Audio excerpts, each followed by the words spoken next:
If you own a successful company, one of the most important things that you can do is building a strong sales team. As a sales manager, it is crucial for you to have an effective and informational hiring process.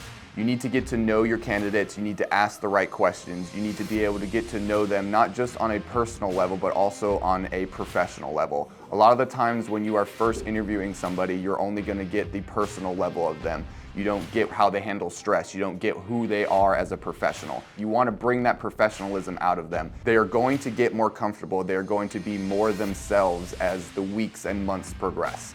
You want to be able to get to know them as quickly as possible so you can see how they handle stress, how they handle adversity, how they might handle things. Learning to know who your audience is key, because that's how you're going to tailor your sales persona. And being able to read into how somebody's sales persona is, whether they be an experienced sales guy, whether you have a new sales guy that's coming in. When we have new salesmen that come in with us, they might not necessarily have a sales persona, but we can teach them a certain sales persona based off of where they're going to sell, who they're going to sell to, and that is really key. And then from a sales manager perspective, you need to know your team. You need to know the team like the back of your hand. You need to know their strengths, you need to know their weaknesses, and then you need to organize and structure your sales team based off of that. You might have a really strong closer and you know he can close, but he might not be good at that initial forming of the relationship, but you might have somebody that's really good at forming relationships as well on your team. You need to use both of them. You need to use your whole team to your advantage. It's like a baseball team. It's like any sort of sports team. You put the players that are good at what they do first, and then you let the supporting roles come in and help them. Because a company is a team process. A company is a team effort. You can't just have one person doing everything, because it just won't be successful. You can't have one sales guy that goes through everything, because it won't be successful. Having somebody that's either able to help your closer or help the person that's forming the relationships, because that might be their weak thing. Again, guys, knowing your sales team, going back to how it is with baseball, if you have a home run hitter that you know is your home run hitter, every time he comes up to bat, he's going to hit a home run. He's going to hit something strong. He's going to be your cleanup hitter. He's going to be that guy that is waiting and in the ranks for that big opportunity. Give him, give them, give her that opportunity and watch them flourish. Training and development is the next thing I'm going to go over, guys. Training and developing your team throughout the whole time that they are part of your team is important. You can't just do the first 2 months of training your salespeople and training them and assuming that they're just going to be able to go and learn everything on their own. You're a sales manager, you're the CEO, you're the leader of the sales team. You're a leader for a reason. They're looking for you, they're looking to you to learn next. Whether you're giving them content specifically to read, whether you're doing monthly meetings with them where you're going over their sales processes, where you're going over what they're doing well, what they're not doing well. As a sales leader, you need to look for the opportunities to teach. Because if you look for the opportunities to teach, they're going to be more willing to listen.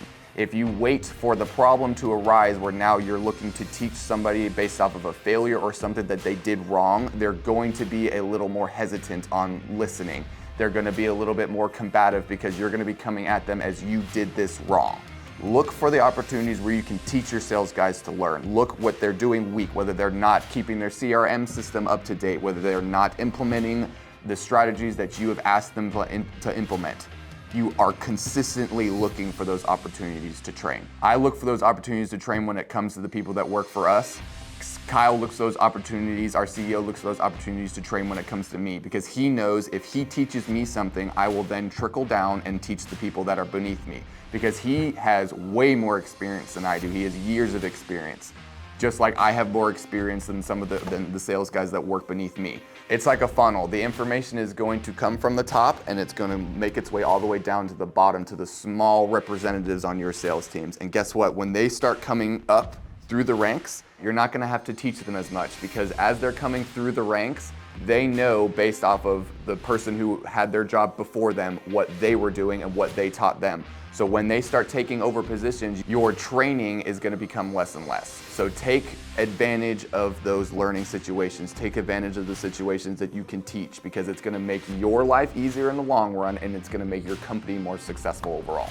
The last point that I want to make, guys, is that you need to be consistently evaluating your sales team. You need to be consistently meeting with them, telling them what their strengths are, what their weaknesses are. Again, as I said earlier about learning, You need to be evaluating your team, not just based off of their numbers necessarily, because we all know sales goes up and down. Not necessarily just based off of their numbers, based off of what they're doing, based off of how many emails they're sending out, based off if they're following up. Are they just following up through email? Are they trying to make those phone calls? We all know that the easiest way is to follow up through email. Make those phone calls. Make sure that those sales guys are making those phone calls, and you can hold them accountable by them knowing that every month, every 2 months, every 3 months, they're going to have an evaluation meeting with you, the sales manager, or with you, the CEO. Because they will, in the back of their heads, always know, especially after you've done the first one, that I am going to be held accountable for whatever I've done. They might have a week that they're not feeling the hottest. They're not feeling 100%. Those are the weeks where they're going to sit there and they're going to remember the meetings that they're going to have. And they don't need to be bad meetings unless your sales guy's not doing what they need to be doing. They don't need to be bad meetings where you're bashing your sales guys. You need to tell them, hey, if they're not doing what they need to do, you need to offer them an opportunity of, what can I do to help you guys? What can I do to make you more successful? Because again, it's not just them, it is you. They rely on you. It's you, the ones that have hired them, you're the ones that have been training them. So again, when you guys are evaluating your sales team, you need to make sure that you are in the position of being able to pivot. They might bring you some information that you're not completely knowledgeable about, or you are not aware of as to why things are a little bit more difficult. When you have these meetings with them, you need to give them the opportunity to bring their problems to you, but then you need to be able to pivot. You need to be able to go, okay, we need to go down this angle, we need to attack them from this angle, we need to change the way that we are doing X, Y, and Z to make it so we are back on track. So guys, that's just a few things as to what you need to look for when you are trying to build your sales team. As a sales manager, as a CEO, those are just some of the few points that I'm going to touch on. I'll touch on some more points in another video.